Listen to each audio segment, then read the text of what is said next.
You are listening to Down Home. This episode's about time you can't get back. The silence of a prison cell when you know you don't belong there. A life put on pause, sometimes forever. It's about wrongful convictions. Men like Raymond Flanks, who spent nearly 40 years in prison for a murder he didn't commit.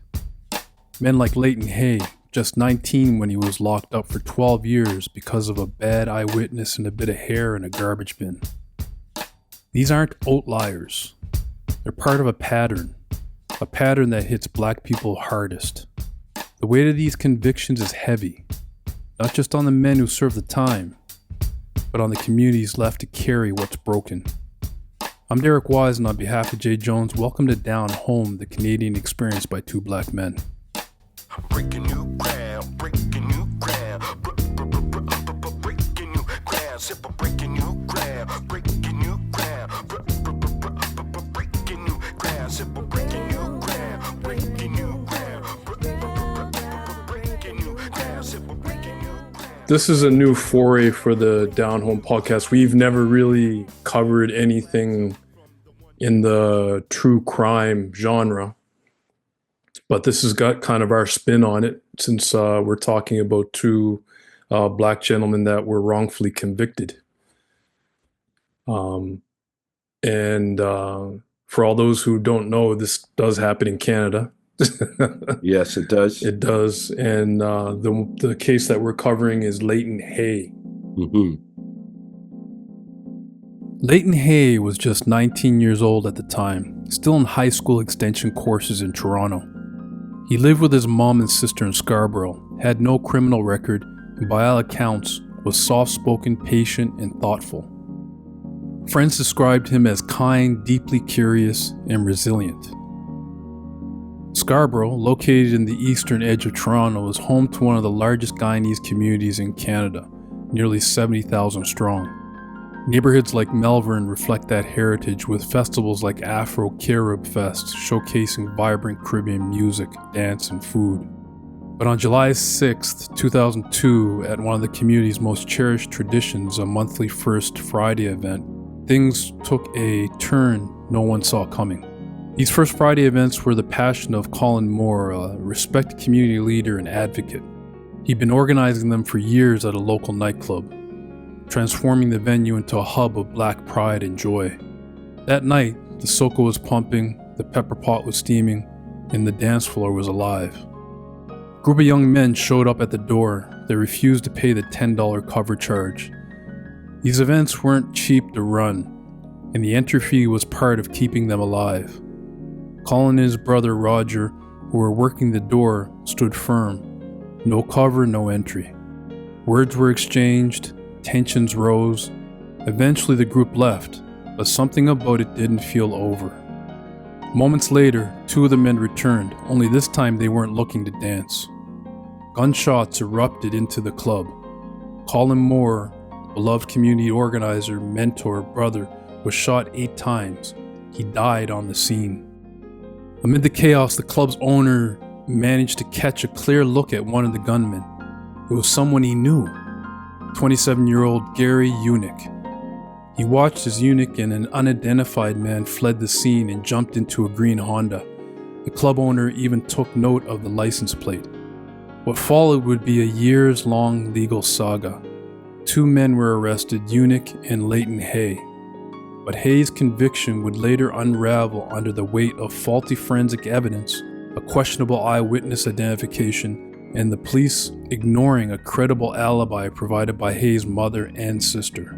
But on that night, one thing was certain. Colin Moore's life had been taken, and nothing in the Scarborough community would ever be quite the same. So what's your impression of this case?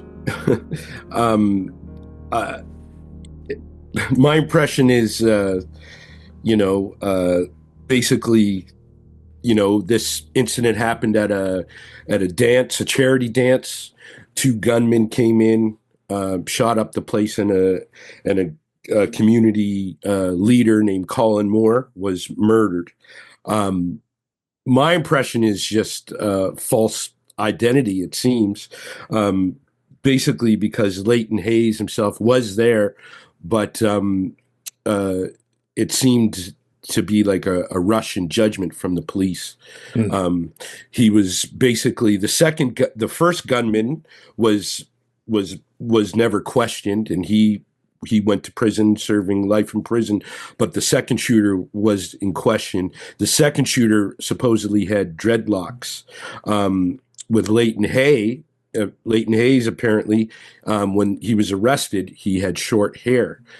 But the police did find in his nightstand or nightstand garbage, by his nightstand, there was hair in a newspaper with like he had just cut his hair. And then my impression was he was picked out of a lineup of 11 people by one of the witnesses who picked him, saying he looked like the shooter.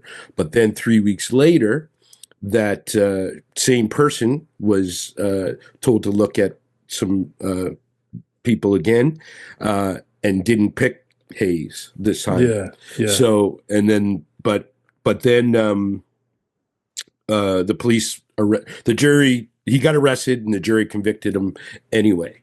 So I don't know. To me, it just seems like maybe police having, sometimes trying to get an open and shut closed case, right? Two things. Hay actually wasn't at the event. Oh, okay. My bad. And both his mother and his sister testified that he was at home asleep. Interesting. During the event. So yeah, that's one. Two, yeah, man. There was a rush to judgment by the police. They actually the initial lineup, which you're talking about, they actually got a picture of Hay from 5 years previous when he had longer hair. It wasn't even in dreads. Yeah. But it was a picture of him 5 years earlier with long hair. Right. And that's crazy because he was 19 at the time. He was 19 at the time. So this was an old picture. Yeah. So he would have been 14. Yeah.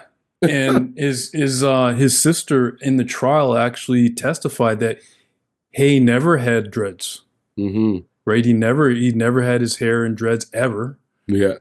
But that didn't matter. Like they ran with the initial identification, and the lady was in the club's kitchen at the time of the shooting, and she was a friend of Colin Moore. Okay. She was a friend of Colin Moore. So just a lot of problems with that. The other thing is young Mr. Hay struggled with mental illness through his life.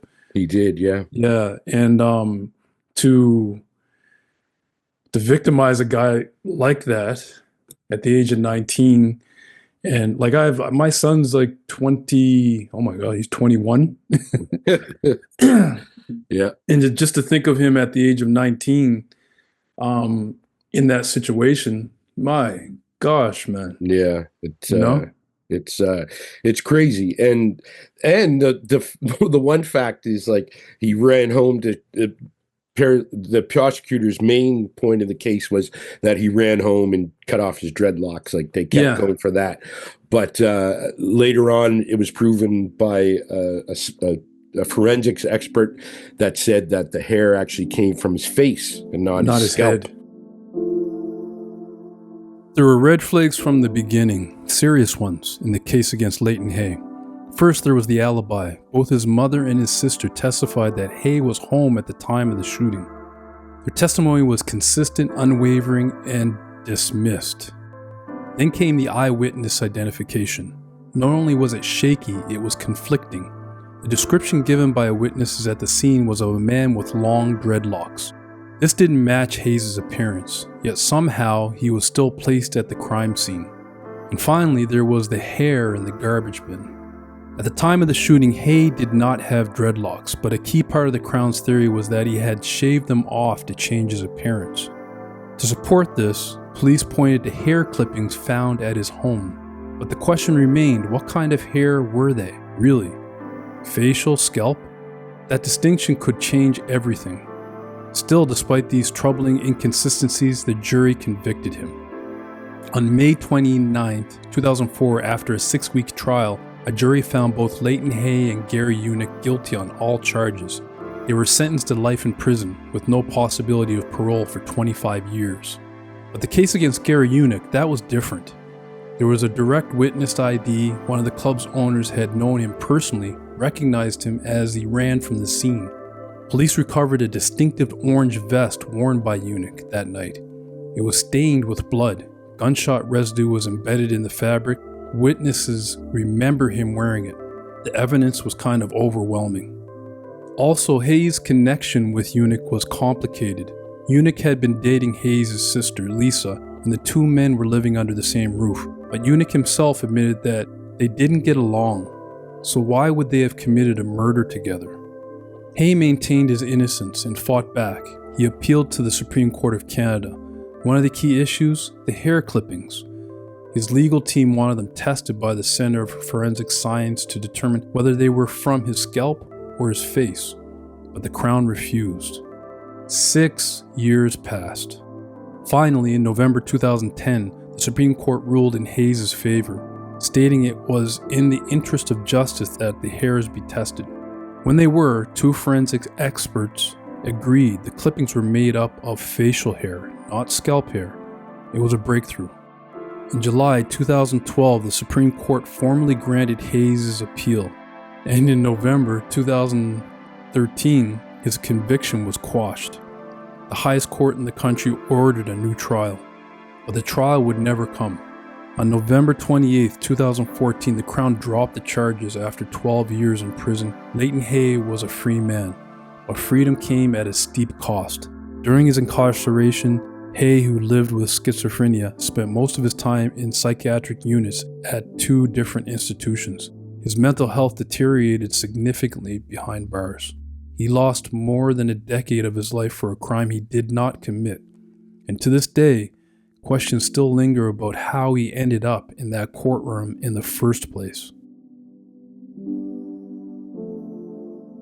Yeah. So, and and the other thing is too, man, I had dreadlocks, and I remember when I cut them off, it's not an easy to get rid of them like that quick. Like, you know what I mean? Once you get the initial down to the nub, you got to cut that stuff out because it's hair that is all like sort of fused together. Like it took me hours to literally cut my hair and get rid of the dread spots. You know what I mean? This is the other thing, the lack of cultural awareness, because in order to cut the dreadlocks, you're not going to have a nicely well coiffed low cut fade after the dreadlocks, right? You have to shave it bald. Yeah, this is the thing, right? And he did not have a bald head at the time. Yeah. So the lack of cultural awareness by, like, his defense lawyer did argue that point, but they were ignored. And then the lack of cultural awareness of the actual jury as well, to know that that's not a thing to go home and quickly shave your head or cut your hair in like 10, 15 minutes. I mean, I don't know what it's like, but the last place you'd probably want to go is home after you committed a crime. Like, you know what I mean? And the defense attorney, in his defense, he basically was quoted saying that, yes, the police rushed to judgment, and this was just another case of he was just another black guy. You know what I mean? Yeah. So it lends us to, the theme in all of our podcasts, like in most of our podcasts, is these stereotypical things, they happen everywhere, and it sucks that it happens when it comes to a person's life being judged, Yeah. And it's not a thing that just white people do. Like it's a cultural thing. And by cultural I mean a Canadian, North American thing to think it's that black guy. Yeah, exactly. Right? It's not just white people. Like I'll tell you a quick story, man. I don't know if I've told you the story before, but the first time me and my cousin Corey, as the Ani says, no, the first time me and Corey were in Cuba, we, hanging out. It was fun. We're younger. We're in our I was in my 40s at the time. So yeah, you're drinking and you're just Yeah, laughing, yeah. having fun and stuff like that, making, acquaintances and stuff like that. And we befriended a young 20-year-old gentleman from the GTA that would Hmm. hang around. We'd see him around and he'd hang out. And, the gentleman, he had questionable judgment. Hmm. And he ended up actually leaving the resort with a bunch of locals, right? And like we were telling him, don't do that. But anyway, we stayed on the resort, and his mother came out looking for him, and she was a little bit frantic because he was a 20-year-old guy, right? And Corey had gone off, and I was down by the bar, and like she was going around asking people, "Have you seen my son? Have you seen my son?" And and then she said, "The last time I saw him, he was with that black guy." And this woman was of dark complexion herself, Yeah. probably of I think she was a mixture of Aboriginal and black. So she had Right, right, lighter right. skin, Yeah. but as anyone that knows Corey, he's a darker skin, Darker complected. Yeah. darker complected, right? But Yeah. just that he was with that black guy, Yeah. right? And this is coming from a person of color. Yeah, that's crazy. Yeah. Yeah, so it's not it's a cultural thing. Yeah, it's the way we were conditioned. Like this kind of behavior, just in the stereotypical way, we learn it, Mm, and it floods all of our in every aspect. Not just like blacks can say we have stereotypes against all other different cultures and ethnicities as well, just like is against us. But this is like a global phenomenon in the sense of what we think people are based on these stereotypical things that really have nothing to do with the type of character a person is. You know what I mean? yeah, yeah. It's a generalization of Mm, everything. But sadly, that black guy, I've heard it yeah, many times. And, it's just, what are they saying? yeah. What are they saying? But We know what they're saying. yeah, in the context of Law and Order, though, this is dangerous. Yeah, very much And so. you know, this young gentleman, Leighton Hay, he paid 12 years of his life for that. Yeah. And Yeah. during the time, his mental health did suffer even more. But the family was very positive and said that with the help of his family, even though the past 12 years have been complete hell, with the help of family, they were very positive that he would be able to, Hmm. make that recovery within Yeah. the confines of his family. Yeah. So, So it does happen in Canada, man. yeah, Like yeah, wrongfully, there's probably a few people sitting in prison right now that have been wrongfully convicted in Canada right now. yeah, yeah, So most definitely. yeah. But moving on, the case that we chose for the states was Raymond Flanks. So this is actually a pretty well known one. Mm-hmm. So Mr. Flanks, uh, he was accused of actually shooting and killing a man in a botched robbery attempt Mm-hmm. outside of the man's home. Raymond Flanks grew up in the heart of New Orleans, in a neighborhood where hard work was a way of life, but so were hardship and limited options. He was raised in a working class community, the kind where families leaned on each other and did what they could to get by. Like many young men in the neighborhood, Flanks picked up work where he could. As a teenager, he became an oyster shucker, a job as gritty and relentless as the city itself. Early mornings, raw hands, cold shells. It wasn't glamorous, but it was honest. New Orleans in the early 1980s wasn't exactly brimming with opportunity, especially for young black men. The city was grappling with poverty, racial injustice, and a justice system that often failed the very people it claimed to protect. Whether it was the weight of his circumstances, the pull of the streets, or simply the impulsiveness of youth, Flanks began to drift. By the age of 20, he had stepped into the world of low-level crime, petty theft, robbery, far from a hardened criminal. And then, everything changed. In December of 1983, Flanks was arrested during a grocery store robbery gone wrong, and would mark the beginning of a nightmare. Now, unfortunately, Mr. Flanks he was a young man that was kind of in trouble, making some bad decisions. Mm-hmm. And just after this gentleman was murdered, Raymond Flanks was arrested while trying to flee an attempted robbery of a grocery store. Mm-hmm. And at the time, he had a gun on him that belonged to his brother. Mm-hmm. So that's how they apprehended him. Mm-hmm. Now, right off the bat, there's problems with this case, though. The gentleman's wife, Martin, the man's name is Martin Carnesi. His wife Mm-hmm. actually saw all this happen. Mm-hmm. So they had a first-person eyewitness. Mm-hmm. And she described the man as in his late 20s.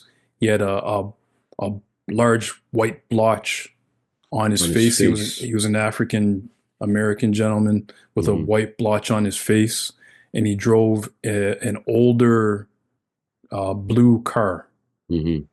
So when Mr. Flanks was arrested, he was driving a newer blue car. That seems to be the only the only association between the suspect and him. Mm-hmm. And yeah, go ahead. Oh yeah, no, go, no, finish what you're saying.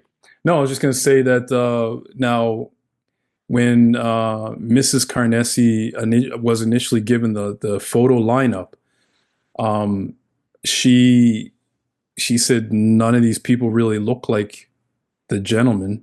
Mm-hmm. She said he sort of looks like him, Mm-hmm. but there's no white blotch on his face, and this guy is younger. Mm-hmm. That's what she said. Yeah. So yeah. Yeah, that's what I was going to say. This comes down to one of those cases where you have a person, first of all, Miss Carnesi, also during this interaction that she saw happen, she described herself, obviously, rightfully so, being hysterical, nearly passing out, and couldn't breathe. So obviously she was distraught. So, you know, obviously some post-traumatic stress even after she looked at the lineup and stuff like that. And the key piece of evidence was the blotch. So this comes down to honestly, I'm not a cop. I'm not, you know, I don't have any, you know, we're not law experts, but this is just my opinion. It comes down to a corrupt detective, you know, and that's, I'll say it, you know, that's what it seems, because that's where it leans to, because it leans to, you know, Flanks being convicted, or being arrested, and the other thing that didn't line up was there was a spree of robberies, with a guy who was wearing a shower cap, most of the time, and he was also described to be probably in his 30s. So anyway, when it came to the case being presented in court, the jury were left without some key pieces of evidence, mainly the face blotch. The detective on the stand gave a false testimony saying that the only notable feature that Miss Carnesi described Flanks as having was a mustache. So, you know, that being the case right there, and it just seems like it's one of those things, like a cop going, oh, this is, when she was actually testifying, like you said, she just said, yeah, so this is him, like, you know, in a definitive way, right? So she, like, between the what happened with the grand jury, because they failed to actually bring him to trial the first time they tried. So in the States, they have the grand jury process where they hold a grand jury, and then if the grand jury says, okay, let's go to trial, they go to trial. They failed to go to trial initially because of her identification, right? But when they tried to do it again, that was, so he was arrested in 83, 84, they tried to take him to trial. That didn't happen. 1985 is when her testimony changed dramatically. December 1983, New Orleans police were under pressure. A deadly armed robbery had rocked the Gentilly neighborhood. Martin Carnessi, a 67-year-old grocery store owner, had been gunned down outside of his home. The city wanted answers, and they wanted them fast. So when police arrested 20-year-old Raymond Flanks on an unrelated robbery charge just days later, they saw an opportunity. He had had a gun on him. Never mind that it didn't match the murder weapon. Never mind that there was no other physical evidence. They needed someone to blame. And Flanks, well, he was available. The prosecution's case hinged on the testimony of one witness, Carnessi's widow. She initially gave a description that didn't match Flanks, a man in his late 20s, early 30s, with a white blotch on his face driving an old beat-up car. Flanks was 20, he had no such blotch, and he drove a newer vehicle. But after being shown Flanks in a suggestive photo lineup, her story slowly began to shift. Suddenly, he looked more like the killer. There was no forensic evidence tying him to the scene, no eyewitnesses, no fingerprints, no murder weapon. Just a single misidentification in a community demanding closure. In 1984, Flanks was put on trial. The jury couldn't agree. That resulted in a hung jury.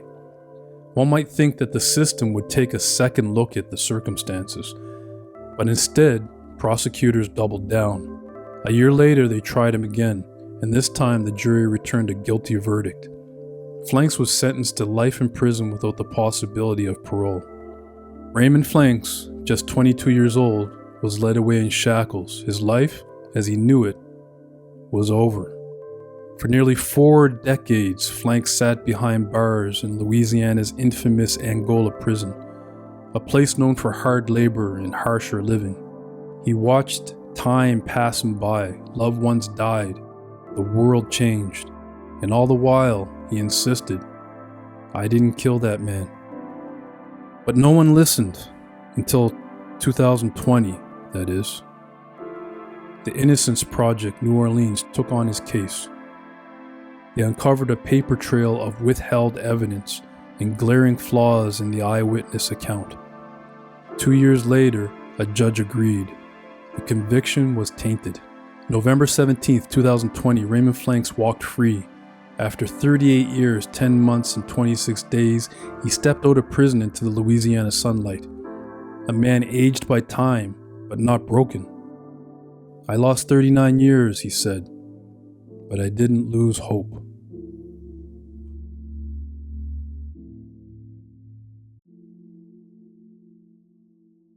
Yes. And that's when she was like, "Yeah, that's him." Yeah. Like, And yeah.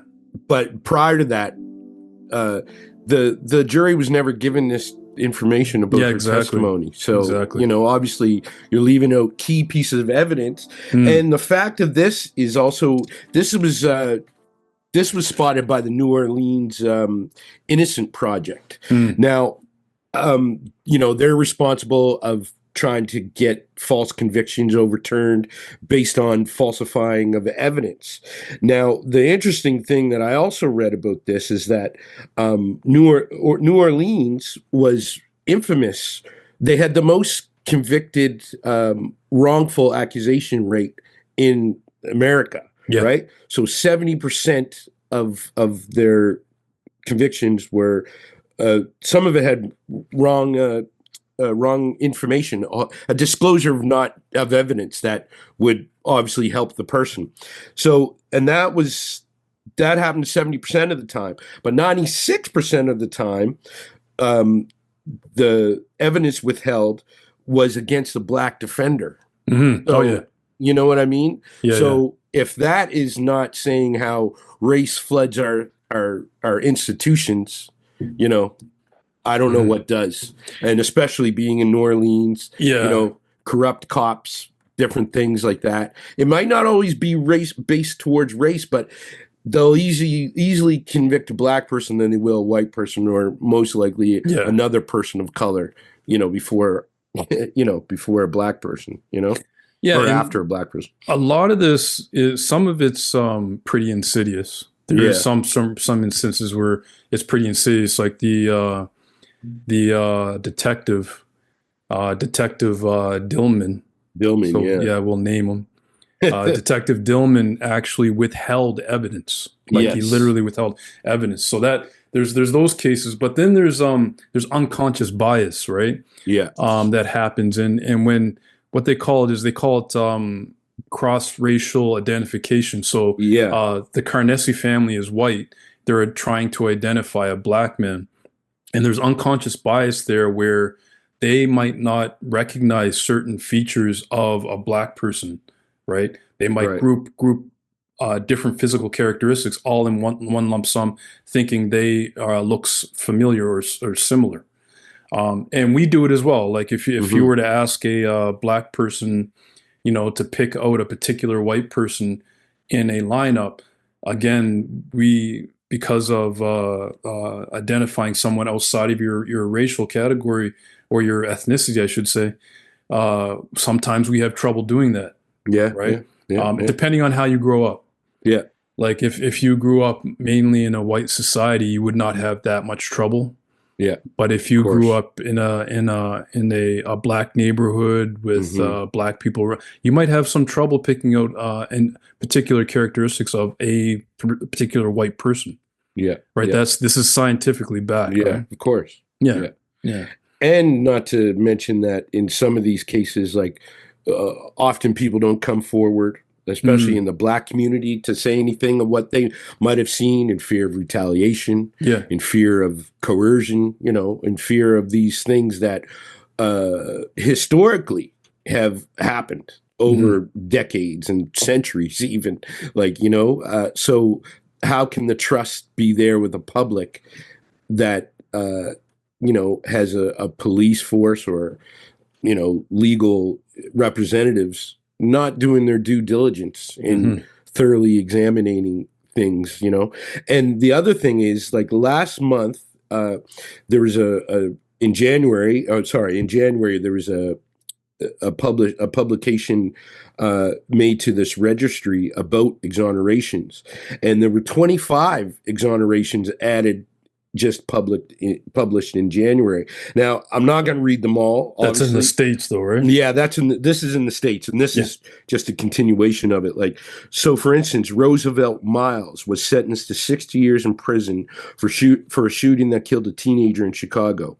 He was granted a new trial, and the case was dismissed in 2022 based on evidence that Miles has been falsely accused by a witness who had been pressured by police to lie. So, Mm, sometimes these police just have their, you have vulnerable people that have witnessed a crime, seen a crime, whatever the case may be. There's all kinds of things going on. So it's their job to sort of,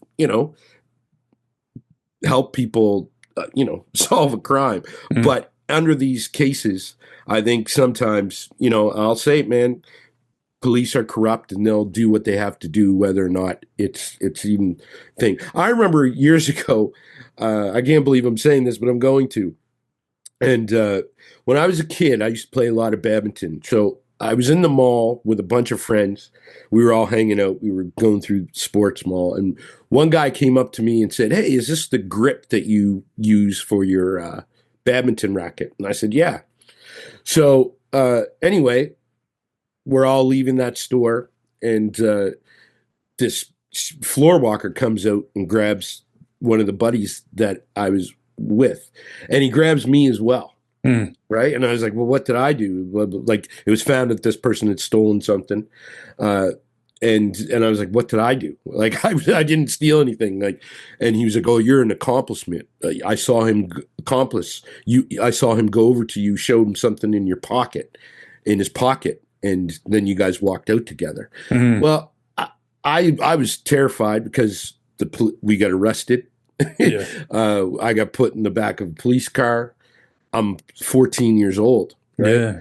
But I was calm, knowing in my heart I didn't do anything. Like, Mm. there was nothing I didn't do anything wrong Mm. other than my mere presence. You know what I Yeah. mean? Yeah. Yeah. So anyway, I that person that I was with, he ended up obviously pleading guilty and got community service or whatever.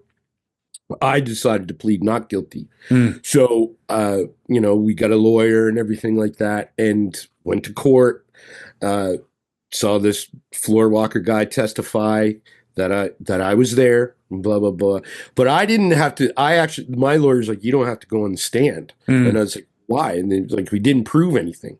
Yeah. All they proved was your mere presence. Yeah. And he doesn't know what was said if he approached you and said whatever. So you don't have to take the stand. Yeah. So basically, I don't know if I went on stand being a 14-year-old, I could have implicated myself. I didn't know, but I was totally listening. And, I was found not guilty because all they proved was my mere presence. And I actually didn't do anything, whether I had the knowledge of not. Like I was just walking out the store. Anyway, they had nothing to prove. So basically what I'm saying is, I can see how the system works sometimes, you know what I mean? Like sometimes, and that was a good, example. But what I'm saying is that, it doesn't always go that way. They can flip things, the way I even got implicated in the first place. You know what exactly. I mean? Exactly. So, I think it depends on where you are. Yeah. Who you with, what your support system is like. Mm-hmm. Like all those things are very important when it comes down to facing the situations in legal matters. Raymond Flanks lost 39 years of his life. 39 years, yeah. That's literally a lifetime. There's nothing that they can give him to replace those years. Nothing. Not even money. Granted, he was a 20-year-old that made some pretty bad decisions, but 39 years of his life, like for something that he literally did not do. Yeah, he did not do. He did not do, right? Yeah.